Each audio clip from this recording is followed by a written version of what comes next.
Hello everyone, my name is Abhishek और मैं आप सबका स्वागत करता हूँ हमारे इस छोटे से यूट्यूब चैनल पे जिसका नाम है इनसाइट्स ऑन फिजिक्स। तो जी हाँ, आज के सेशन में हम पढ़ने वाले हैं what is force of friction. Frictional force यानी क्या, इसका डायरेक्शन क्या होता है, इसका मैग्नीट्यूड क्या होता है, इसकी एफबीडी कैसे बनाना, इसकी इक्वेशंस कैसे फ्रेम करना, और जितने भी न्यूमेरिकल्स हमने साधे विदाउट फ्रिक्शन मतलब स्मूथ सर्फेसेस पे, स्मूथ पुलिस पे देखे, वो सेम टू सेम इक्वेशंस यहाँ पे कॉपी पेस्ट है और यहाँ पे हमें वो पेस्ट करना है। बस वहाँ पे जो हमने चीज़ें पढ़ी थी वो हमने क्या पढ़ा था, कंसिडरिंग द स्मूथ सर्फेसेस। तो अगर स्मूथ सर्फेस था तो कोई फ्रिक्शनल फोर्स नहीं लग रहा था। अभी सरफेस हमारा कैसा रहने वाला है, रफ। एक्चुअल में स्मूथ सरफेस, ऐसा परफेक्टली स्मूथ सरफेस ऐसा कोई एग्जिस्ट करता ही नहीं है पूरे यूनिवर्स। मतलब परफेक्टली स्मूथ ऐसा कुछ है ही नहीं। कुछ ना कुछ तो 0.00001 उसके अंदर म्यू रहेगा ही रहेगा, कोई फ्रिक्शन। लेकिन एक कंसिडरेशन के लिए हमने वहाँ पे एक स्मूथ सरफेस कंसिडर कर लिया था। और यहाँ पे अभी हम अगर वही सरफेसेस रफ होते, मतलब अगर उनके बीच में कोई फ्रिक्शन होता, तो भाई साहब क्या सीन होता, इसके बारे में हम इस वीडियो में चर्चा करेंगे और न्यूमेरिकल सॉल्व करेंगे। ये भी हमारे 2-3 वीडियोस का, एक 3-4 वीडियोस का मे बी एक कंटेंट बनेगा रिगार्डिंग फ्रिक्शन और उसके numericals. Without wasting much of your time, let's start with the force of friction.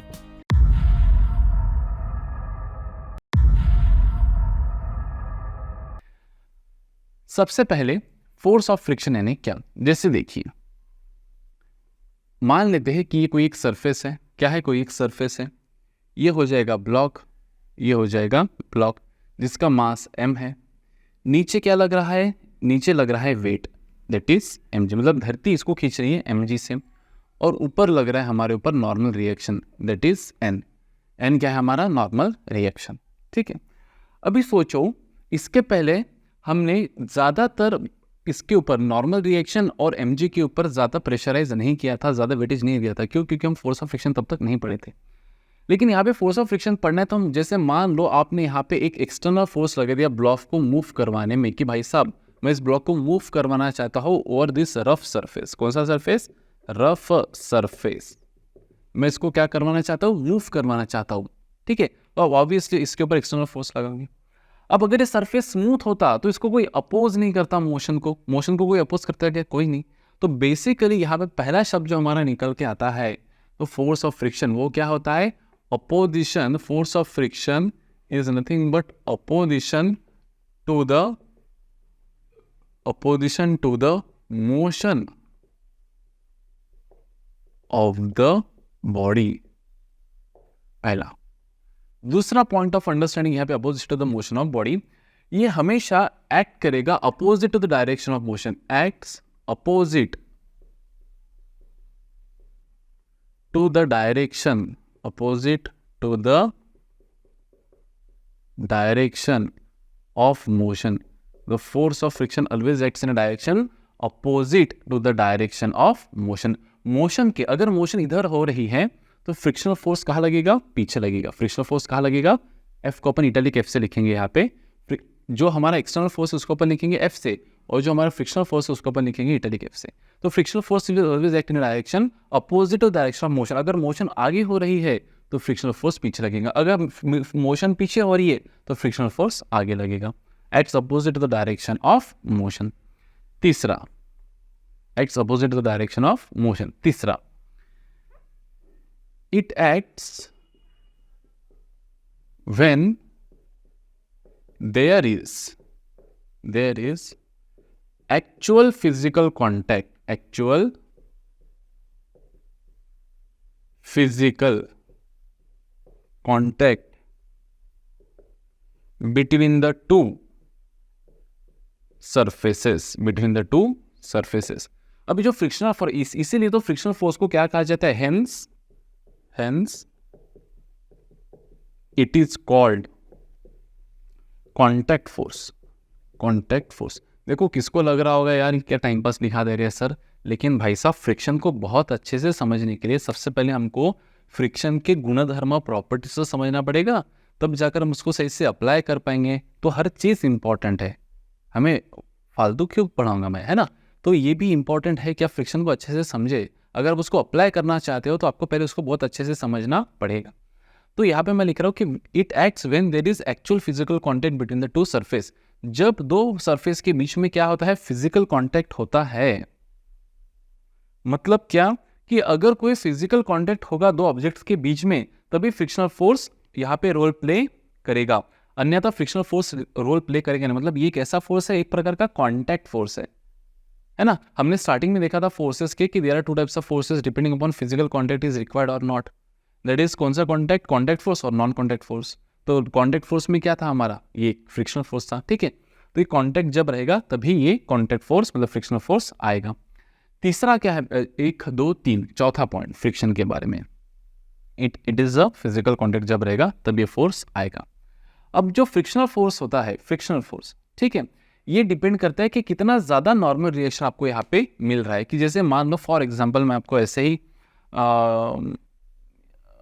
या फिर एक पॉइंट पहले इसके अपन ये लिख लेते हैं कि जैसे मान लो ये हो जाएगा अभी मेरा नॉर्मल रिएक्शन। एक सिंपल एग्जांपल ले लेते हैं अपन कि रफ सरफेस है और इसके ऊपर एक मैंने ब्लॉक रख दिया, ठीक है, जिसका मास मान लो फिलहाल के लिए 10 kg, ठीक है, न्यूमेरिकल वैल्यू ले लेंगे 10 kg।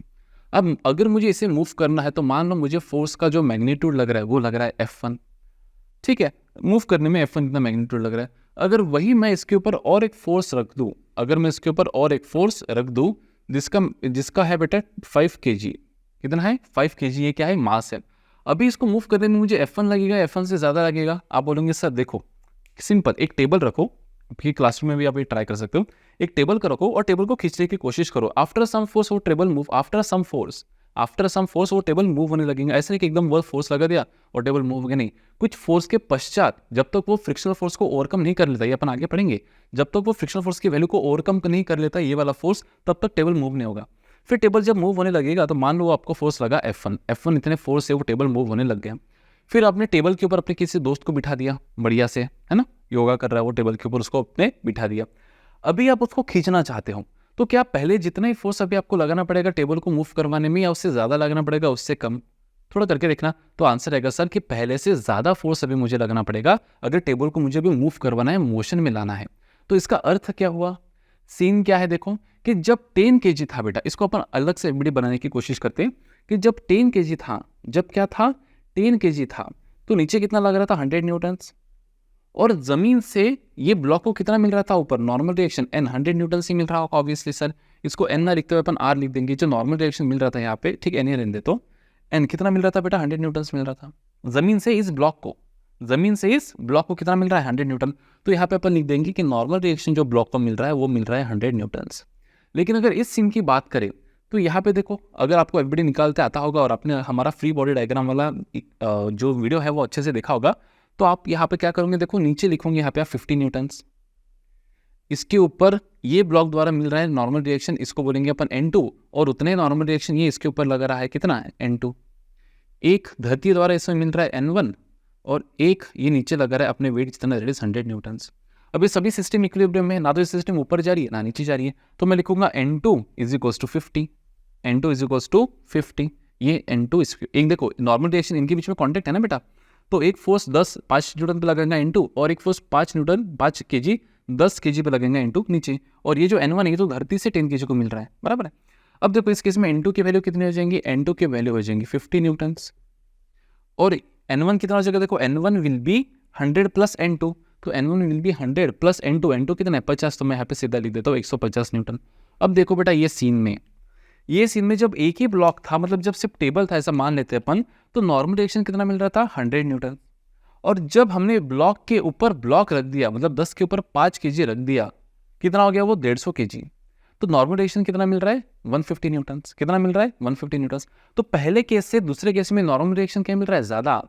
अब सर नॉर्मल रिएक्शन ज़्यादा मिल रहा है, और आपने ये भी डिस्क्राइब करके दिया यहाँ पे कि फ्रिक्शन जो फोर्स लगेगा इसको मूव करवाने में वो भी ज़्यादा लगेगा, और आपने एक स्टेटमेंट बीच में ये भी कहा था कि ये बॉडी तभी मूव होंगी जब एक्सटर्नल फोर्स का जो मैग्नीट्यूड है, वैल्यू है, वो फ्रिक्शनल फोर्स से ज़्यादा रहेगा, फ्रिक्शनल फोर्स से ज़्यादा रहेगा। इसका अर्थ ये है कि सर कि इसको मूव करवाने में, ये सिस्टम को मूव करवाने में अगर ज़्यादा फोर्स लग रहा है तो ऑब्वियसली सर ओवरकम भी ज़्यादा फोर्स करना पड़ रहा है उसकी, इसलिए उसके बाद मूव हो रहा है। जैसे मान लो ये फ्रिक्शनल फोर्स यहाँ पे लग रहा था 10 न्यूटन, तो ये बॉडी 10 न्यूटन लगाने के बाद मूव करेगा, और यहाँ पे मान लो इस केस पे फ्रिक्शनल फोर्स लग रहा है 20 न्यूटन, तो ये फ्रिक्शनल फोर्स 20 न्यूटन के ऊपर जब मैं लगाऊंगा तभी मूव होगा, ये एक्सटर्नल फोर्स जब मैं 20 न्यूटन के ऊपर लगाऊंगा तभी ये सिस्टम मूव होगा। इसका अर्थ ये है कि सर कि जितना ज़्यादा नॉर्मल रिएक्शन उतना ज़्यादा फ्रिक्शन, तो उतना ज़्यादा फोर्स लगाना पड़ेगा बॉडी को मोशन में लाने के लिए। Yes sir.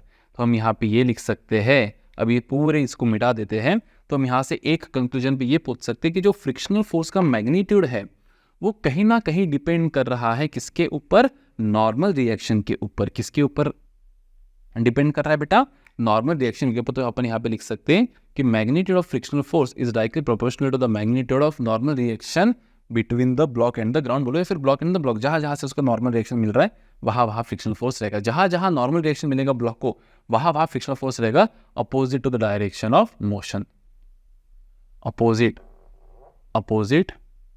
To the direction of motion. So यहाँ पे मैं लिख सकता हूँ कि frictional force, magnitude of frictional force, लिख दो next line, magnitude of frictional force is directly proportional to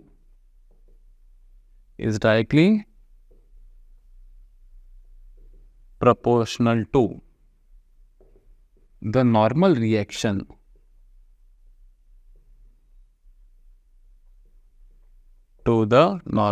reaction magnitude of frictional force is directly proportional to the normal reaction। Clear है? F is directly proportional to N, इसको अपन underline, ठीक है ना, बड़ा ही लिखा है उसको। क्लियर है? नेक्स्ट, अभी देखो भाई साहब, फ्रिक्शन आता क्यों है, फ्रिक्शन बनता क्यों है वो हम लिखेंगे। सो फ्रिक्शन ये एक अपोजिंग फोर्स है ना, फ्रिक्शन ये अपोजिंग फोर्स है जो क्यों आता है, because of friction comes into role, frictional force लिखेंगे, frictional force comes into the play due to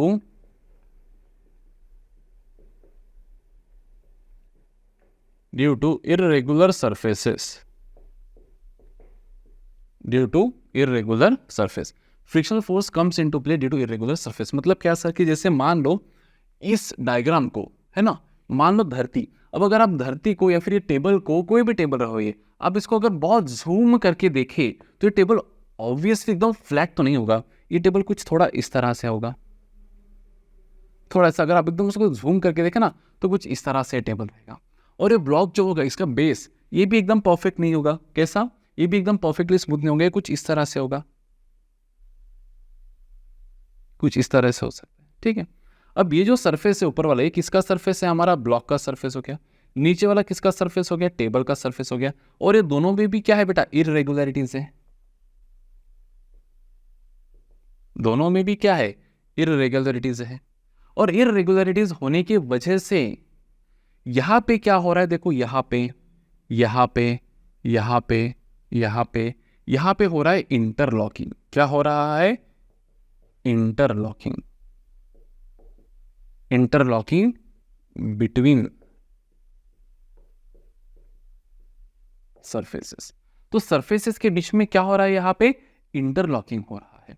और क्योंकि इंटरलॉकिंग हो रहा है इसलिए जब ऊपर का सरफेस नीचे के सरफेस के ऊपर मोशन करना चाहता है तो एक अपोजिशन ही इंटरलॉकिंग ऑफर करता है कि भाई अपन लॉक है मत जा। जितना ज्यादा इंटरलॉकिंग रहेगा, देखो ना, जितना ज्यादा ऊपर से फोर्स रखोगे और उसके ऊपर ब्लॉक रख दिया और उसके ऊपर ब्लॉक रख दिया, उतना ज्यादा इंटरलॉकिंग बढ़ेगा, उतना ज्यादा tendency to oppose the motion, मतलब फ्रिक्शन बढ़ेगा, opposite to the direction of motion. Friction क्या है, it is a tendency to oppose the free motion, तो उतना ज्यादा अपोजिशन बढ़ेगा। तो ये कारण है फ्रिक्शन होने का, क्या, इंटरलॉकिंग बिटवीन द इररेगुलरिटीज। क्लियर है सीन? नेक्स्ट, अभी देखिए कि जैसे जितना ज्यादा नॉर्मल रिएक्शन उतना ज्यादा फ्रिक्शन। तो सर जितना नॉर्मल रिएक्शन उतना फ्रिक्शन, क्या, नहीं। Removing proportionality sign we need to add certain constant. तो यहाँ पे मैं लिख देता हूँ F is directly proportional to N, F is directly proportional to N। Clear है? देखो हमेशा ये मत लिखना कि F is directly proportional to mg, क्योंकि हर केस में नॉर्मल रिएक्शन ये mg जितना नहीं मिलेगा। अगर आप ब्लॉक ऐसा रख रहे हो बेटा, अगर आपका ब्लॉक फ्लैट है इस केस के जैसा, तो जो mg आपका है, जो नॉर्मल रिएक्शन आपको मिल रहा है धरती से, वो कितना है, n, वो mg जितना है। लेकिन वही अगर आप थोड़ा तिरछा ब्लॉक को रख रहे हो बेटा, कहाँ रख रहे हो, कैसा रख रहे हो ब्लॉक को, तिरछा, तो mg नीचे है आपका, तो ये हो जाएगा आपका mg cos थीटा, ये हो जाएगा आपका mg cos थीटा, और ये हो जाएगा हमारा नॉर्मल रिएक्शन n। तो इस केस में हमारा n कितना है, हमारा n है mg, और इस केस में हमारा n कितना है, ये है mg cos थीटा। हालांकि दोनों केस में जो हमारा वेट है mg वो नीचे ही है, mg ही है, लेकिन frictional force does not depends upon the weight, frictional force depends upon the normal reaction. N कितना है वो बताओ सर, एन कितना है? mg नहीं, mg तो हर किस में लगने वाला है नीचे, चाहे ब्लॉक ऐसा रहे, टेढ़ा रहे और टेढ़ा रहे, that is not the issue, that is not the issue. आपका जो नॉर्मल रिएक्शन है उसके ऊपर डिपेंड करता है कि आपका फ्रिक्शन कितना लगने वाला है, और उस पर भी डिपेंड नहीं करता। अगर आप इस प्रोपोर्शनल साइड को रिमूव करें, if you try to remove this proportional sign, we need to add certain constant and that constant here is called as coefficient of friction. क्या कहा जाता है उसको? म्यू को, mu is called as coefficient of friction. तो mu हो जाएगा यहाँ पे एफ बाय एन। क्या हो जाएगा? म्यू यहाँ पे एफ बाय एन। म्यू क्या है हमारा? F by N. तो this mu is called as coefficient. क्या लिखेंगे हम इसको बेटा? Coefficient of friction. क्या लिखेंगे म्यू को? थोड़ा सा बोर हो रहा होगा आपको तो आप थोड़ा मल्टीप्लाई बाय 1.5 1.25 करके देख ले। कोएफिशिएंट ऑफ फ्रिक्शन क्या कहेंगे हम इसको बेटा? Mu. Mu. So what is coefficient of friction? It is the ratio of क्या? Force of friction and the normal reaction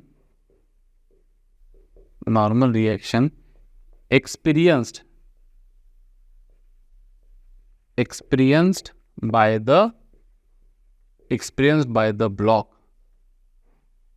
from the rough surface.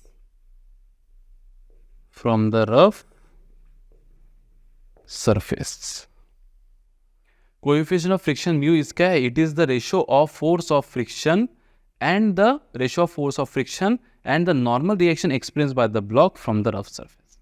So ये है हमारा mu, coefficient of friction. It is a dimensionless quantity. It is a कैसी quantity? Dimension.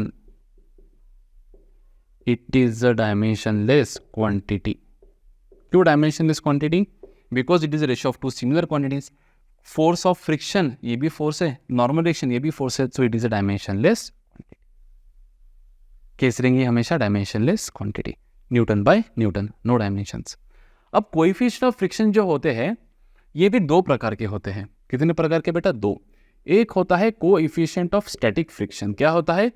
एक होता है coefficient of static friction. Static friction मतलब क्या? कि तब का कोएफिशिएंट जब बॉडी आपकी मोशन में नहीं है, तब का फ्रिक्शन जब आपकी बॉडी मोशन में नहीं आ रही है। जैसे मान लो कि यहाँ से आप अभी देखो, ध्यान दो, बहुत अच्छे से मैं एक्सप्लेन कर देता हूँ आपको यहाँ पे, कि जैसे मान लो एक एग्जांपल अपन ले लेते हैं। क्या ले लेते हैं? एक एग्जांपल कि कोएफिशिएंट स्टैटिक फ्रिक्शन क्या है बेटा? कोएफिशिएंट ऑफ स्टैटिक फ्रिक्शन क्या है? कि तब जो फ्रिक्शनल फोर्स, जब बॉडी रेस्ट में है तब जो फ्रिक्शनल फोर्स लग रहा है तब का जो कोएफिशिएंट होता है that is coefficient of static friction. और जब बॉडी मोशन में होती है तभी भी, जैसे मान लो आपकी गाड़ी रेस्ट में है और आप उसको धक्का दे रहे हो लेकिन गाड़ी मोशन में नहीं आ रही है, गाड़ी रेस्ट में रह रही है। क्यों? क्योंकि उतना आपने धक्का नहीं दे दिया कि उसने limiting value of static friction को ओवरकम नहीं किया। सर ये नया क्या लोचा है limiting value of static friction का? चलो पहले इसको समझ लेते हैं एक छोटे से न्यूमेरिकल से, फिर हम जाएंगे स्टैटिक फ्रिक्शन की ओर, क्योंकि डायरेक्ट डेफिनेशन लिख देने में कोई अर्थ नहीं है। ठीक है, इससे हमको और एक पॉइंट यहाँ पे मिलने वाला है जो काफी मतलब मैं जितने भी स्टार करूँ उस नाम के लिए फ्रिक्शन में वो कम है, सेल्फ एडजस्टिंग। वो शब्द है, इसको भी मैं जस्टिफाई करके दिखाता हूँ आपको। देखो ध्यान दो कि जैसे मान लो कि ये कोई एक ऑब्जेक्ट है, ये वापस से ये सापिटा, इसको ले लेते हैं अपन 5 kg का, और मान लो म्यू की वैल्यू अपन ले लेते हैं 0.25 ले लेते हैं। कितनी ले लेते हैं? 0.25। ठीक है, आई होप आपको ये दिख रहा होगा 0.25। अब देखो इसकी एमडी बनेंगे, नीचे क्या लगेगा? वेट, वो कितना लगेगा? 50 न्यूटन। ऊपर क्या लगेगा? नॉर्मल रिएक्शन, वो कितना लगेगा? n। मान लो आप फोर्स लगा रहे हो आगे, तो फ्रिक्शनल फोर्स किसके वजह से लगेगा बेटा? पे फ्रिक्शनल फोर्स पीछे लगेगा। क्यों? Because of that block and that surface. तो फ्रिक्शनल फोर्स लगेगा आपका F पीछे, और वो F कितना लगेगा? Mu N. तो F लिख देना यहाँ पे, म्यू कितना है? म्यू 0.25 इंटू एन कितना है? 50। तो इसका अरे यार सर एक काम करो, इसको 0.2 ले लो, कितना ले लो? 2। तो आंसर कितना आ जाएगा? म्यू 0.2 इंटू 50 कितना है? एन कितना है आपका? 50। क्यों एन 50? देखो क्योंकि ना बॉडी ऊपर जा रही है ना नीचे जा रही है। तो क्या मैं यहाँ पे ऐसा लिख सकता हूँ बेटा कि जो नॉर्मल रिएक्शन हमें मिल रहा है वो कितना मिल रहा है? 50 न्यूटन्स। तो एन के वैल्यू हो जाएंगी 50। तो यहाँ पे लिखेंगे 0.2 इंटू 50 दैट इज 10 न्यूटन। कितना न्यूटन? 10 न्यूटन। तो फ्रिक्शनल फोर्स कितना लगने वाला है, देखो शब्दों को सुनो, फ्रिक्शनल फोर्स कितना लगने वाला है 10 न्यूटन, लग नहीं रहा है फिलहाल, लगने वाला है, अब कब लगेगा वो देखो, सुनो मेरी बात।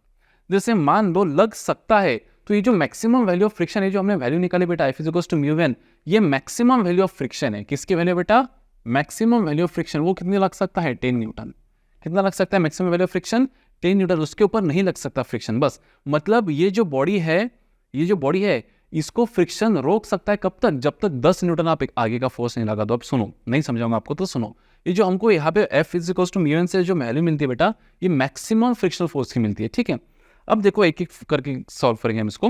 जैसे मान लो एक मैंने यहाँ पे 0 न्यूटन फोर्स लगाया, तो ऑब्वियसली फ्रिक्शन तो लगेगा ही नहीं, फ्रिक्शन तो लगे, क्योंकि रोकना किसको है, कोई इसको मूव भी नहीं कर रहा। फ्रिक्शन कब रोल में आएगा, बहुत इंपॉर्टेंट लाइन और एक लिखने जा रहा हूं, फ्रिक्शन कब रोल में आएगा, जब there will be relative motion, friction comes into role when there is relative motion between the surfaces. यहां पे अपन लिखेंगे friction force occurs when there is relative motion, when there is relative motion between the surface। Friction force कब आएगा बेटा, जब क्या रहेगा, दो ऑब्जेक्ट्स के बीच में क्या रहेगा, रिलेटिव मोशन रहेगा, क्या रहेगा, रिलेटिव मोशन। तो फ्रिक्शनल फोर्स कब आने वाला है, when there is relative motion between the surfaces, तब क्या आ जाएगा आपका फ्रिक्शनल फोर्स आ जाएगा। अब देखिए यहां से जब आपने 0 न्यूटन लगाया, तब धरती और ब्लॉक के बीच में तो कोई रिलेटिव मोशन होना ही नहीं था, बराबर। अब जैसे आपने फोर्स लगा दिया बेटा F आगे, जैसे आपने फोर्स लगा दिया बेटा F आगे, वैसे क्या हो रहा है कि ये जो टेबल है मान लो, और ये ब्लॉक, इसके बीच में रिलेटिव मोशन होना चाह रहा है, तो फ्रिक्शन बोलेगा मैं तो अभी जिंदा हूं, मेरे बगैर तुम चल कैसे सकते। फिर फ्रिक्शन बोलेगा कि मैं 10 न्यूटन तक तो तुमको आगे बढ़ने नहीं दूंगा। जब आपने फोर्स लगा दिया 1 न्यूटन, तो फ्रिक्शन बोलेगा रुक, मैं भी 1 न्यूटन लगा था, फ्रिक्शन ने लगा दिया 1 न्यूटन, हालांकि वो लगा कितना सकता है 10 न्यूटन, लेकिन लगाया कितना 1 न्यूटन, क्योंकि जरूरत 1 न्यूटन की है। आपने 1 न्यूटन से खींचा ना ब्लॉक को, तो फ्रिक्शन बोलेगा मैं तो 1 न्यूटन आराम से लगा सकता, 10 तक तो मैं तो कोई जान ही नहीं देता रे। फिर आपने लगाया 2 न्यूटन, फ्रिक्शन बोलेगा और 1 न्यूटन लगा दूंगा, मैं 2 न्यूटन लगा दिया। आपने लगाया यहाँ पे 8 न्यूटन, फ्रिक्शन भी बोला 8 न्यूटन। आपने लगाया 9 न्यूटन, फ्रिक्शन ने भी लगाया 9 न्यूटन, मोशन हो ही नहीं रही है, मोशन हो ही नहीं रही है। क्यों, क्योंकि जब तक आपका एक्सटर्नल फोर्स मैक्सिमम फोर्स के ऊपर नहीं हो जाता, तब तक मोशन होगा नहीं। जब तक एक्सटर्नल फोर्स, और एक पॉइंट यहां पे लिखो, तो ये जो वैल्यू है बेटा, जब तक आपका फोर्स, इस केस में, अब हर केस में 10 न्यूटन नहीं रहेगा, इस केस में 10 न्यूटन आया हमारा, क्यों, क्योंकि म्यू हमको दिया है 0.2 और नॉर्मल रिएक्शन हमको मिल रहा है 50, तो एफ कितना है हमारा 10 न्यूटन। जब तक आपका force limiting value of static friction के आगे नहीं बढ़ता, तब तक मोशन नहीं होगा, जैसे आपका एक्सटर्नल फोर्स लिमिटिंग वैल्यू, जैसे मान लो आपने 10 लगा दिया, तो ये जस्ट बाउंड्री कंडीशन है अभी। जैसे आपने 10.01 लगा दिया या फिर 11 न्यूटन पकड़ लो, वैसे बॉडी आएंगी मोशन में। क्यों, क्योंकि अभी आपके फोर्स ने लिमिटिंग वैल्यू मतलब ऐसे वैल्यू, वो लिमिट तक आपको, limiting value of static friction क्यों कहा जाता है, इसको एफ मैक्स को limiting value of static friction भी कहा जाता है। क्यों, क्योंकि वो लिमिट तक, जब तक आपका एक्सटर्नल फोर्स नहीं बढ़ जाता, तब तक बॉडी आपकी मूव होंगी नहीं, इसलिए एफ मैक्स को कहा जाता है बेटा limiting force of static friction. कौन सा फोर्स, लिमिटिंग फोर्स ऑफ कौन सा फ्रिक्शन बेटा, स्टैटिक फ्रिक्शन, या फिर limiting value of static friction भी इसको कहा जाएगा। जब तक आपका force limiting value of static friction के ऊपर नहीं बढ़ता, तब तक क्या होगा बेटा, तब तक बॉडी आपका मोशन में आएगा नहीं, अब जैसे आपका एक्सटर्नल फोर्स की value limiting force of static friction से ऊपर हो गई, बॉडी आपके मोशन में आ गई। जैसे मान लो 10 न्यूटन आपने लगा दिया, तो फ्रिक्शन गायब नहीं हो जाएगा, फ्रिक्शन लगेगा, बस अभी 10 के ऊपर वो बढ़ नहीं सकता। तो आपने जब यहाँ पे 11 न्यूटन लगाया, तो फ्रिक्शन लग रहा है आपका 10 न्यूटन। क्यों सर, क्योंकि 10 के ऊपर अभी वो 11 दे नहीं सकता। तो एक्चुअली नेट फोर्स कितना है, 11 इधर और 10 इधर, तो नेट फोर्स है 1 न्यूटन इधर। मान लो आप पे 15 न्यूटन लगा, तभी भी frictional force limiting value of static friction ही लगेगा, कितना, 10 न्यूटन। तो नेट फोर्स कितना होगा बोलो, 15 और ये 10, तो 5 न्यूटन। तो limiting value of static friction क्या है, what is limiting value of static friction, the minimum force, क्या लिखेंगे यहाँ पे, the minimum force, minimum force भी हो सकती है या फिर मैक्सिमम फ्रिक्शनल फोर्स। ये देखो, minimum external force required to move the body, minimum है ना, the minimum external force required to set the body in motion, और एक तो ये बोलो minimum force required to set the body in motion, कितना मिनिमम फोर्स लगेगा 10 Newton. एक तो ये मिनिमम फोर्स लगेगा जिससे बॉडी मोशन में आएंगी, नहीं तो maximum value of frictional force बोलो।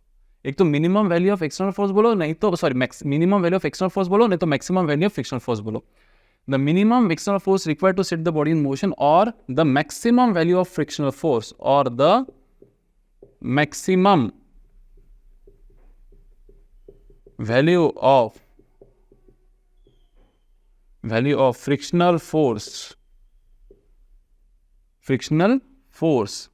force required to overcome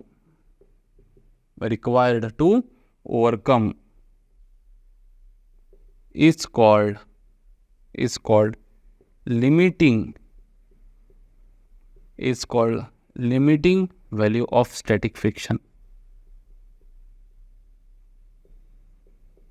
Is called limiting value of static friction. The minimum external force required to set the body in motion, or the maximum value of frictional force required to overcome is called as the limiting value of static friction. Limiting value of static friction. Clear है, खत्म। 1 Newton 5 Newton 5 Newton 9 Newton 10 Newton 11 Newton 10 Newton 12 Newton 10 Newton 15 Newton 10 Newton 20 Newton 10 Newton 25 Newton 10 Newton. Frictional force. अब next, ये मैंने कहा था ना आपको, self adjusting force. क्यों सेल्फ एडजस्टिंग? फ्रिक्शनल फोर्स उतना ही लगेगा जितने की जरूरत है, सेल्फ एडजस्ट करेंगे वो खुद को। 10 लग सकता है, जरूरत है क्या? 10 तो लग सकता है, 5 न्यूटन लगा रहे, जरूरत है क्या? नहीं, 5 की जरूरत है तो 5 लगेगा। 10 लग रहा है, जरूरत है क्या? हाँ, पूरा 10 लग जाएगा। 15 न्यूटन है, 10 ही लग सकता। सेल्फ एडजस्टिंग मतलब क्या? कि डिपेंडिंग अपॉन एक्सटर्नल फोर्स जो मोशन में लाना चाह रहा है बॉडी को, वो कितना लग रहा है, उसके ऊपर से वो अपनी वैल्यू क्या करेगा, डिसाइड करेंगे फ्रिक्शनल फोर्स। कि अगर आपका F, अगर आपका, देखो ध्यान दो, अगर आपका F, यहां पे मैं लिख देता हूं, अगर आपका एक्सटर्नल फोर्स लेस होगा limiting value of static friction से, तो आपका फ्रिक्शनल फोर्स कितना लगेगा बेटा? Equals to F। अगर आपका एक्सटर्नल फोर्स 10 न्यूटन से कम है, तो फ्रिक्शनल फोर्स कितना लगेगा? जितना ये है, क्योंकि ये 10 से कम है ना, तो अगर ये 5 होगा तो ये 5 लगेगा। इसलिए मैंने लिखा कि if F external force is less than F max, तो फ्रिक्शनल फोर्स कितना लगेगा? जितना फोर्स आप लगा रहे हो उतना। लेकिन ये पहला कंडीशन, लेकिन अगर आपका force greater than F max होगा तो फ्रिक्शनल फोर्स कितना लगेगा आपका? F मैक्स, बस, क्योंकि उसके ऊपर लग ही नहीं सकता। मान लो अगर आपने यहाँ पे 15 न्यूटन लगा दिया, तो ज्यादा है F मैक्स से 10 से, तो फ्रिक्शनल फोर्स कितना लगेगा? 10 F मैक्स, खत्म। तो ये है भाई साहब frictional force, self adjusting force, limiting value of static friction. ये जानना बहुत जरूरी है आगे न्यूमेरिकल सॉल्व करने के लिए, नहीं तो कोई मजा नहीं है ना फिर। क्लियर है सीन यहां तक? तो अब हम पढ़ेंगे what are the types of friction. अब देखिए, वैसे तो 2 प्रकार के फ्रिक्शन होते हैं, टाइप्स ऑफ फ्रिक्शन। वैसे तो इंपॉर्टेंटली 2 प्रकार के फ्रिक्शंस होते हैं। कौन से? एक होता है हमारा स्टैटिक फ्रिक्शन,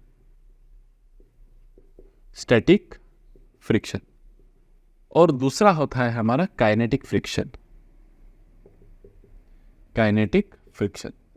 और काइनेटिक फ्रिक्शन भी 2 प्रकार के रहेंगे।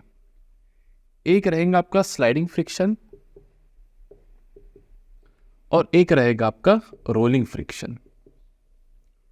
तो बेसिकली फ्रिक्शन 2 प्रकार के हो गए हमारे, एक स्टैटिक फ्रिक्शन, काइनेटिक फ्रिक्शन, और काइनेटिक फ्रिक्शन खुद 2 प्रकार के हो गए, स्लाइडिंग फ्रिक्शन और रोलिंग फ्रिक्शन। अब देखिए स्टैटिक फ्रिक्शन यानी क्या, कि जैसे मान लो ये वो ब्लॉक हो गया, जिसका मास हम यहाँ पे कंसिडर कर लेंगे बेटा 10 kg। तो इसका वेट नीचे कितना लग रहा है? 100 न्यूटन्स। कितना लग रहा है? 100 न्यूटन्स। और यहाँ पे लेंगे एक ब्लॉक जिसका मास है 10 kg। कितना है जिसका मास? 10 kg। ठीक है। तो ऑब्वियसली कि इसका वेट कितना एक्ट होगा नीचे 100 न्यूटन्स, ठीक है। और ऊपर क्या लगेगा, ज़मीन से मिलने वाला normal reaction that is n। Clear है सीन। अब देखिए इस केस में अगर हम फोर्स लगा रहे बेटा F आगे की दिशा में, और मैं बोल रहा हूँ कि इनिशियली ये ऑब्जेक्ट देखो, अगर सरफेस स्मूथ होता तो 1 न्यूटन के फोर्स पे भी ऑब्जेक्ट चल पड़ता, लेकिन फिलहाल सरफेस कैसा है हमारा, रफ सरफेस है। कैसा सरफेस है हमारा, रफ सरफेस है। तो मान लेते हैं कि हमारा कोएफिशिएंट ऑफ स्टैटिक फ्रिक्शन, कौन सा फ्रिक्शन, स्टैटिक फ्रिक्शन है यहाँ पे 0.3 मान लेते। कितना मान लेते, 0.3। तो इस केस में what is the normal reaction जो मुझे सरफेस से मिल रहा है, it is 100 Newton's. And what is the force of friction, force of friction है मेरा यहाँ पे mu times normal reaction. Mu कितना है 0.3 इंटू नॉर्मल रिएक्शन कितना है 100, तो फोर्स ऑफ फ्रिक्शन यहाँ पे मेरा हो जाएगा 30 न्यूटन्स। कितना हो जाएगा, 30 न्यूटन्स। इसका अर्थ क्या है सर, कि जब कभी फोर्स F लगेगा तो रिलेटिव मोशन होना स्टार्ट होगा। रिलेटिव मोशन जैसे इनिशिएट होंगी, मतलब ये टेबल के ऊपर का ब्लॉक आगे चलना चाहेगा तो फ्रिक्शन लगेगा पीछे की डायरेक्शन में। और कब तक लगेगा, 30 न्यूटन तक, क्योंकि this is the maximum force या फिर the limiting value of static friction. 30 Newton तक फोर्स लगेगा, मतलब जब तक आपका ये फोर्स जो है एक्सटर्नल फोर्स ये limiting value of static friction को ओवरकम नहीं कर लेता, तब तक ये बॉडी मूव होंगी ही नहीं। इसका अर्थ क्या है कि फॉर 10 न्यूटन फ्रिक्शन रहेगा 10 न्यूटन, लग 30 न्यूटन सकता है, लगेगा नहीं। जरूरत कितने की है, 10 की, तो 10 ही लगेगा। इसलिए हमने लिखा था यहाँ पे सेल्फ एडजस्टिंग फोर्स। ये कितना है 20 न्यूटन, 20 न्यूटन। ये कितना है 25, 25। कितना है 30, तो 30 लगेगा। और जैसे 30.01 लगा दो, 31 लगा दो, ऑब्जेक्ट मूव होगा। तो नेट फोर्स क्या रहेगा, 31 माइनस 30, मतलब 1 न्यूटन की वजह से बॉडी मूव करेंगे आगे, तो net force will be 31 minus 30 that is 1। 1 is mass 10 into acceleration a। Simple. अब देखो, जब जो force frictional force body rest में होने की वजह से लग रहा है, उस फोर्स को अपन बोलेंगे static force. The force of friction which is acting on a body in case of rest is called as static friction. क्योंकि ऐसा ये फ्रिक्शनल फोर्स तब लग रहा है जब बॉडी कैसी है, स्टेबल है, स्टैटिक है, मोशन में नहीं है। लेकिन अगर ऐसा फ्रिक्शनल फोर्स, अब देखो जैसे आपने इसको क्या दे दिया बेटा, फोर्स दे दिया। अब जैसे आपने 30 न्यूटन से ऊपर 31 न्यूटन कर दिया, 31 न्यूटन कर दिया, तो क्या हो जाएगा, बॉडी आ जाएगी मोशन में। अब जब बॉडी मोशन में आएंगी तब मोस्ट ऑफ द केसेस में, मतलब जो हम स्टैटिक के न्यूमेरिकल्स देखेंगे उस केसेस में जो स्टैटिक फ्रिक्शन होता है और जो काइनेटिक फ्रिक्शन होता है वो सेम ही होता है लगभग। लेकिन कोई न्यूमेरिकल्स में आपको अलग अलग दिए जाते हैं। और हालांकि अगर हम सत्य की बात करें तो जो हमारा काइनेटिक फ्रिक्शन होता है वो स्टैटिक फ्रिक्शन से कभी भी कम होता है। क्यों, क्योंकि बॉडी को स्टार्ट करने में, मोशन में लाने के लिए आपको ज़्यादा फ्रिक्शन ओवरकम करना पड़ता है। लेकिन अगर बॉडी एक बार मोशन में आ गई तो उसे बरकरार रखने में ज़्यादा फ्रिक्शनल फोर्स के अगेंस्ट आपको वर्क नहीं करना पड़ता है, कम फ्रिक्शनल फोर्स के अगेंस्ट आपको वर्क करना पड़ता है। समझ में आ रहा है नहीं आ रहा है? तो देखो ना, आप कभी क्रिकेट खेले होंगे तो हम वो रोलर से वगैरह, या फिर है ना, थोड़ा सेफली काम करना है हमको, रोलर से वगैरह हम ऐसा थोड़ा वो पिच जो है वो साफ करने की कोशिश करते हैं। तो इनिशियली हमको बहुत फोर्स लगाना पड़ता है to overcome the static friction. लेकिन एक बार गाड़ी चलने लग गई, एक बार रोलर चलने लग गया, तो टू मेंटेन दैट मोशन हमें थोड़ा कम अपोजिशन के अगेंस्ट काम करना पड़ता है। तो काइनेटिक फ्रिक्शन जो होता है ये हमेशा लेस देन स्टैटिक फ्रिक्शन होता है। क्यों, क्योंकि कोएफिशिएंट ऑफ काइनेटिक फ्रिक्शन जो होता है म्यू के, इसका कोएफिशिएंट ऑफ स्टैटिक फ्रिक्शन होता है म्यू एस, इसका कोएफिशिएंट ऑफ काइनेटिक फ्रिक्शन होता है म्यू के। तो कोएफिशिएंट ऑफ स्टैटिक फ्रिक्शन जो होता है वो कम होता है as compare to, as coefficient of kinetic friction जो होता है वो कम होता है as compare to static friction. तो स्टैटिक फ्रिक्शन का कैसा है, as compare to kinetic friction ज़्यादा है। क्लियर है? अब मान लो कि आपको यहाँ पे मैंने म्यू के दे दिया, काइनेटिक फ्रिक्शन का दे दिया 0.2। तो जो फ्रिक्शन अभी आपका कितना लग रहा था, F max mu, F max कितना लग रहा था आपका 30 न्यूटन, वही फोर्स जैसे बॉडी मोशन में आ गई कितना लगने लग जाएगा 20 न्यूटन। क्योंकि 0.2 ना, तो what is force in static friction, force in static friction आपका हो जाएगा, बट स्टैटिक फ्रिक्शन का फोर्स हो जाएगा म्यू एस एन। तो ये था आपका 0.3 इंटू 100, तो ये हो जाएगा आपका 30 न्यूटन। लेकिन वही क्या हो जाएगा, एफ के क्या हो जाएगा, इट विल बी म्यू के एन। तो म्यू के कितना है हमारा 0.2 इंटू कितना 100, तो ये हो जाएगा हमारा 20 न्यूटन। कितना हो जाएगा 20 न्यूटन। तो काइनेटिक फ्रिक्शन में देखो कम लग रहा है बेटा, काइनेटिक फ्रिक्शन कैसा लग रहा है कम, तो मतलब जब बॉडी मोशन में आ जाएंगी तब ये स्टैटिक फ्रिक्शन हट कर कौन सा फ्रिक्शन आ जाएगा यहाँ पे, काइनेटिक फ्रिक्शन आ जाएगा। और जो फोर्स अभी 30 न्यूटन लग रहा था अभी कितना लग जाएगा 20 न्यूटन। तो जैसे आपने यहाँ पे 30 दिया तो यहाँ पे आ गया 30, और जैसे आपने यहाँ पे 31 कर दिया 31, यहाँ पे आ गया 20। क्यों, क्योंकि 31 की वजह से 30 ओवरकम होकर बॉडी मोशन में आ गई, और क्योंकि बॉडी मोशन में आ गई तो स्टैटिक फ्रिक्शन की जगह भी लगने लग गया काइनेटिक फ्रिक्शन, मोशन वाला फ्रिक्शन। तो एकदम से यहाँ पे 1 बढ़ाने से 10 नेट फोर्स मिल गया। 30 था तभी 30 था, 31 बढ़ाने से 11 का नेट फोर्स मिल गया। क्यों, क्योंकि 31 31 और ये कितना 20 मोशन में आ गया। इसलिए बॉडी जब स्टार्ट होती है ना तो धड़ से स्टार्ट होती है, बाद में ऐसे चलती। देखो आप कभी ऑब्जर्व किया होंगे तो फोर्स लगाओ फोर्स लगाओ फोर्स लगाओ, एक ऐसा पहले होता है जब बॉडी ऐसे स्टार्ट होती है बाद में ऐसे ऐसे चलने लग जाती है। क्यों? क्योंकि जब उसने स्टैटिक फ्रिक्शन को ओवरकम कर लिया और जब ट्रांजेक्शन हो रहा था आपका स्टैटिक फ्रिक्शन से काइनेटिक फ्रिक्शन के ऊपर, तो एक एक्स्ट्रा फोर्स इधर मतलब बच गया और उसने क्या किया, बॉडी को थोड़ा जर्क लेके फिर start. So this is the case. अब उसमें भी काइनेटिक फ्रिक्शन में भी दो प्रकार के फ्रिक्शन होता है, एक होता है बेटा स्लाइडिंग फ्रिक्शन, एक होता है बेटा रोलिंग फ्रिक्शन। स्लाइडिंग मतलब क्या कि जैसे मान लो आप व्हाइट बोर्ड पे डस्टर से इरेज करते हैं तो ये इसमें भी फ्रिक्शन लग रहा है इसलिए तो ये इरेज हो रहा है। अगर फ्रिक्शन नहीं होता भाई साहब तो ये अक्षर इरेज होते क्या? नहीं होते। ये मतलब अगर आप चौक और ब्लैक बोर्ड भी देखे या फिर मार्कर और व्हाइट बोर्ड भी देखे तभी भी फ्रिक्शन है इसलिए तो ये इरेज हो रहा है। इवन दो मैं तो ये बोल रहा हूँ कि अपन फ्रिक्शन है इसलिए चल पा रहे हो। आप बर्फ पे चल के बताओ फ्रिक्शन ही नहीं है वहां पे, तो फ्रिक्शन अच्छा भी है कुछ कुछ केस में और कुछ कुछ केस में फ्रिक्शन बुरा भी है। फ्रिक्शन जनरली गाड़ी के इंजन में जो फ्रिक्शंस वगैरह होते हैं डिफरेंट मैकेनिकल कंपोनेंट्स के पार्ट में, उसकी वजह से हीट प्रोड्यूस होता है। लेकिन अगर फ्रिक्शन ना हो टायर और रोड के बीच में तो गाड़ी चलेंगी भी नहीं ना, चलेगी भी नहीं गाड़ी, गाड़ी स्लिप हो जाएंगी। आप देखो ना चिकनी जो सरफेस होती है एकदम ऐसा मर्ड, या फिर मान लो आप जहाँ गाड़ी चला रहे हो स्नो के इसमें, अरे छोड़ो ना भाई, थोड़ी सी हल्की सी बारिश भी आ गई, बारिश के दिन चालू है, हल्की सी बारिश भी आ गई ना तभी भी गाड़ी देखो अपन बहुत ज़्यादा टिल्ट नहीं कर सकते, बहुत स्पीड नहीं कर सकते, एक्सट्रीमली ब्रेक नहीं लगा सकते। क्यों? क्योंकि गाड़ी स्किड होने का डर होता है, फ्रिक्शन नहीं होता है उतना। आप एकदम ऐसा 20-30 डिग्री से गाड़ी झुका सकते हैं कि एकदम बारिश आ गई और आपको टर्न लेना है, बस एकदम गाड़ी झुका दिया भाई स्लिप हो जाएंगे गाड़ी, तो है ना। तो फ्रिक्शन कम मिलता है, कब? फ्रिक्शन कम मिलता है। तो सीन क्या है बेटा कि जो स्लाइडिंग फ्रिक्शन है, स्लाइडिंग फ्रिक्शन ये स्टैटिक से तो कम है लेकिन रोलिंग से ज्यादा है। अब काइनेटिक में जो तो फ्रिक्शन है स्लाइडिंग और रोलिंग है म्यू एस, और इनको म्यू के ही बोलेंगे अपन, ठीक है। तो उसमें भी स्लाइडिंग फ्रिक्शन जो है वो ज्यादा है as compare to rolling friction. क्यों?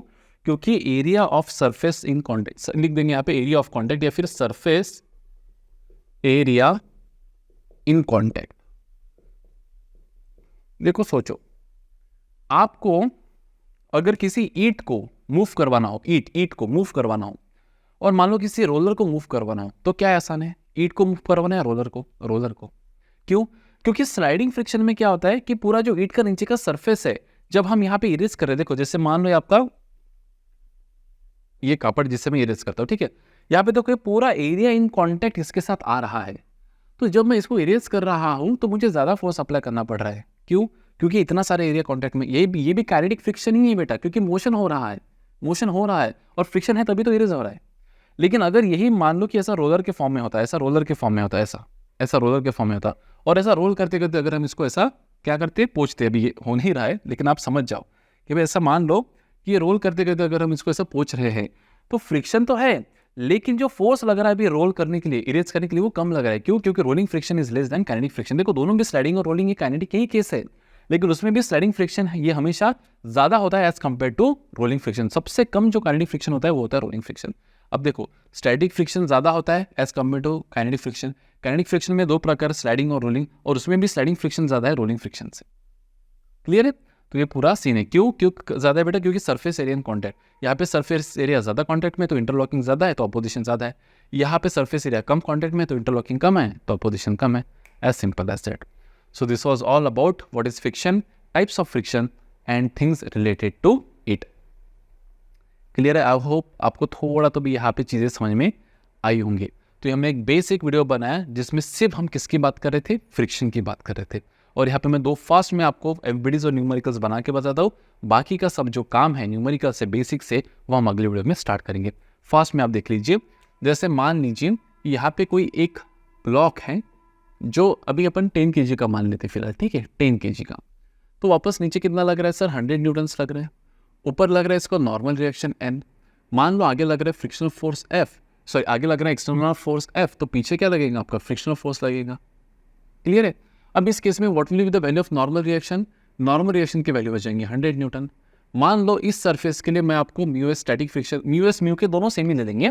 मान लो इस सरफेस के लिए मैं आपको स्टैटिक फ्रिक्शन दे देता हूँ, कोएफिशिएंट ऑफ स्टैटिक फ्रिक्शन 0.0 ले लो 7, 0.7 कुछ, इसको वैल्यू तो होती है, यूनिट तो होता नहीं है। तो what will be the frictional force? बेटा फ्रिक्शनल फोर्स रहेगा आपका म्यू टाइम्स नॉर्मल रिएक्शन, तो एफ कितना हो जाएगा? देखो 0.7 इंटू कितना 100, तो ये बन जाएगा हमारा 70 न्यूटन्स। फ्रिक्शनल फोर्स कितना बच जाएगा हमारा? 70 न्यूटन्स। खत्म। अब देखो केस 1, जब तक आपका एक्सटर्नल फोर्स जो आप लगा रहे हो बेटा F, जब तक ये फोर्स आपका लेस देन F मैक्स है, F मैक्स कितना है आपका, ये 70 आपका F मैक्स है, ये लग नहीं रहा है, ये लग सकता है 70 न्यूटन। जब तक आप फोर्स लगा रहे हो वो maximum value of static friction से कम है, तब तक बॉडी में कोई एक्सेलरेशन नहीं रहेगा, और जो आपका फ्रिक्शनल फोर्स रहेगा बेटा वो रहेगा equal to the force applied. मतलब जैसे मान लो आप लगा रहे हो F की वैल्यू 10 जो 70 से कम है, तो एक्सेलरेशन 0 रहेगा बेटा, क्योंकि 10 से तो 10 ही निपट लेगा। तो जो फ्रिक्शनल फोर्स बन रहा है वो कितना बन रहा है, जितना फोर्स लगा रहे हो F 20 लगा रहे हो तो फ्रिक्शनल फोर्स कितना बनेगा 20, 40 लगा रहे हो तो फ्रिक्शनल फोर्स कितना बनेगा 40, 50 लगा रहे हो तो फ्रिक्शनल फोर्स कितना भी बनेगा 50, 70 लगा रहे हो तो फ्रिक्शनल फोर्स भी कितना बनेगा 70। अभी अगर आपका force external force F greater than the limiting value of static friction हो गया तो फिर एक्सेलरेशन आएगा, यहाँ पे आपका आएगा। फिर सवाल ये आ जाता है कि इस केस में एक्सेलरेशन रहेगा तो कितना रहेगा। अब देखिए यहाँ पे एक्सेलरेशन किसकी वजह से रहेगा, नेट फोर्स की वजह से। तो नेट फोर्स कितना है आपका F माइनस F, कितना है नेट फोर्स आपका यहाँ पे F माइनस F। तो हम यहाँ पे लिख सकते हैं कि F minus F is nothing but mass into acceleration, तो एक्सेलरेशन कितना हो जाएगा इस केस में हमारा, ये हो जाएगा हमारा F minus F upon M, F minus F upon क्या हो जाएगा ये हमारा M। क्लियर है सिन यहाँ तक। इसका मतलब क्या, देखिए जैसे जैसे फोर्स बढ़ते जाएगा वैसे वैसे एक्सेलरेशन भी बढ़ते जाएगा, है ना। देखो अब फॉर एग्जांपल अपन यहाँ पे कंसिडर कर लेते हैं कि जैसे फोर्स आपका यहाँ पे कितना हो जाएगा 70 न्यूटन, तो फ्रिक्शनल फोर्स भी कितना रहेगा आपका तब 70 न्यूटन, क्योंकि बाउंड्री कंडीशन है। तो 70 माइनस 70 अपन मास तो 10 है तो एक्सेलरेशन 0 रहेगा। अब 70 से आप जैसा ऊपर जाओगे 71, तो 71 माइनस फ्रिक्शनल फोर्स कितना लगेगा तब 70 ही लगेगा, क्योंकि फ्रिक्शन 70 के ऊपर नहीं लग सकता। तो 71 माइनस 70 कितना हो जाएगा, यहाँ पे अपन F मैक्स भी लिख सकते हैं कि अगर F greater than F max होगा तो यहाँ पे लिख देंगे अपन F माइनस F मैक्स, है ना, मैक्सिमम फ्रिक्शन 70, क्योंकि अभी F मैक्स से ज्यादा है। तो ये हो जाएगा F 71 माइनस 70 अपॉन 10, तो ये 1/10 मतलब 0.1 मीटर पर सेकेंड स्क्वायर, खत्म। 80 न्यूटन पकड़ लो, 80 न्यूटन कैसा है सर, 80 न्यूटन जो है वो F मैक्स से ज्यादा है, 80 न्यूटन F मैक्स से ज्यादा है। तो नेट फोर्स कितना हो जाएगा 80 माइनस 70 इज 10 इंटू A, तो A हो जाएगा 10/M, मतलब 10/10 दैट इज 1 मीटर पर सेकेंड स्क्वायर, खत्म। तो इस तरह से सीन चलेगा। ये किसके लिए एप्लीकेबल है बेटा, ऐसा ब्लॉक जो किसके ऊपर है, हॉरिजेंटल सरफेस के ऊपर है। किसके ऊपर है, हॉरिजेंटल सरफेस के ऊपर है। अब ऐसा ब्लॉक जो इंक्लाइन पे है, कैसा है, इंक्लाइन पे, एंगल थीटा, इसका मास क्या रहेगा, देखिए इसका मास रहेगा, जैसे मान लेते हैं यहाँ पे अपन 10 kg ही मान लेते हैं, ये एंगल मान लेते हैं अपन 37 डिग्री, तो नीचे हो जाएगा आपका 100 न्यूटन्स, ये हो जाएगा आपका 100 cos 37 मतलब ये हो जाएगा आपका 80 न्यूटन्स, ये हो जाएगा आपका 100 sin 37 मतलब ये हो जाएगा आपका 60 न्यूटन्स, ऊपर रहेगा आपका नॉर्मल रिएक्शन, खत्म। अब देखिए इसको मिटा देते क्योंकि हमें ज्यादा फोर्स नहीं चाहिए, फिर वो कंफ्यूज हो जाएंगे हम, ठीक है। 80 न्यूटन्स एंड 60 न्यूटन्स, ठीक है। अब इस केस में फ्रिक्शनल फोर्स क्या लगेगा, देखो ब्लॉक जाना चाहता है नीचे, तो फ्रिक्शनल फोर्स लगेगा अपोजिट डायरेक्शन में जो कि है F इधर। अब इस केस में नॉर्मल रिएक्शन कितना मिल रहा है हमको, देखो इस केस में नॉर्मल रिएक्शन जो हमें ब्लॉक से मिल रहा है वो mg नहीं मिल रहा है, वो हमें मिल रहा है mg cos थीटा। तो यहाँ पे अपन लिख देंगे कितना 80 न्यूटन्स, कितना न्यूटन्स 80, ये भी न्यूमेरिकल के फॉर्म में ले रहा हूँ इसलिए अगली वीडियो में अपन वेरिएबल के फॉर्म में भी ले लेंगे ताकि आपको ओवरऑल ग्लांस आ जाए। तो नॉर्मल रिएक्शन में मिल रहा है 80 न्यूटन्स, तो फ्रिक्शनल फोर्स इस केस में भी अपन म्यू कितना ले लेंगे, इस केस में भी म्यू अपन ले लेंगे 0.7 म्यू एस म्यू के दोनों सेम ले लेंगे 0.7। तो frictional force maximum value of frictional force कितनी हो सकती है, म्यू टाइम्स नॉर्मल रिएक्शन। तो यहाँ पे लिख देंगे F max is equals to what is mu is 0.7 into what is the value of n के वैल्यू हो जाएंगे यहाँ पे 80 न्यूटन्स, तो ये हो जाएगा हमारा 56 न्यूटन, कितना हो जाएगा ये हमारा 56 न्यूटन मैक्सिमम वैल्यू फ्रिक्शन। अब इसके ऊपर फ्रिक्शन नहीं लग सकता, मतलब फ्रिक्शन कब तक रोक पाएगा मोशन, जब तक जो एक्सटर्नल फोर्स इसके ऊपर लग रहा है वो कब तक है 56 तक। लेकिन अगर आप गौर से देखें तो यहाँ पे हम एक्सटर्नल फोर्स लगा ही नहीं रहे हैं, यहाँ पे खुद ऑब्जेक्ट का वेट, मतलब ऑब्जेक्ट के वेट का एक कंपोनेंट दैट इज 60 न्यूटन है, इसको खा लेके जाने की कोशिश कर रहा है नीचे, और फ्रिक्शनल फोर्स का लग रहा है पीछे ऊपर। तो यहाँ पे जो नेट फोर्स है आपका वो कितना है 60, और आपका मैक्सिमम फ्रिक्शनल फोर्स कितना लग सकता है 56, तो ऑब्वियस है कि मोशन होगा ही होगा। बस नेट फोर्स क्या रहेगा आपका 60 माइनस F मैक्स, क्योंकि 60 न्यूटन होने की वजह से पूरा का पूरा 56 इसको रोकने की कोशिश करेगा। तो यहाँ पे नेट फोर्स क्या रहेगा आपका, F minus F max is equals to mass into acceleration. कितना है F हमारा यहाँ पे 60 माइनस वो कितना है हमारा 56 इज इक्वल्स टू मास कितना है हमारा 10 इंटू एक्सेलरेशन A। तो यहाँ पे लिखेंगे 4 इज इक्वल्स टू 10A। तो A हो जाएगा हमारा 0.4 मीटर पर second square is our acceleration in this case. अब ये तो हो गया भाई साहब न्यूमेरिकल के फॉर्म में। मजा तो आता है वेरिएबल के फॉर्म में कि भाई साहब जनरल कंडीशन निकालो, ये तो एक कोई वैल्यू हो गई है ना। अभी अगली इसमें हम क्या ले लेंगे, इसको ले लेंगे म्यू, इसको ले लेंगे थीटा, इसको ले लेंगे एम, और फिर देखेंगे कि क्या क्या सिंस भाई आपसे बनते हैं। और काफ़ी इस प्रकार के न्यूमेरिकल्स, जितने भी न्यूमेरिकल्स हमने विदाउट मतलब स्मूथ सरफेस के लिए पढ़े, उतने ही सेम टू सेम न्यूमेरिकल्स हमको इसके लिए भी यहाँ पे पढ़ना है। तो बिल्कुल अगले न्यूमेरिकल में मिलते हैं विद सम मोर न्यूमेरिकल्स। तब तक पढ़ते रहिए, नोट्स निकालते रहिए, प्रैक्टिस करते रहिए और अपनी लाइफ में अपने लक्ष्य की ओर आगे बढ़ते रहिए। बाय।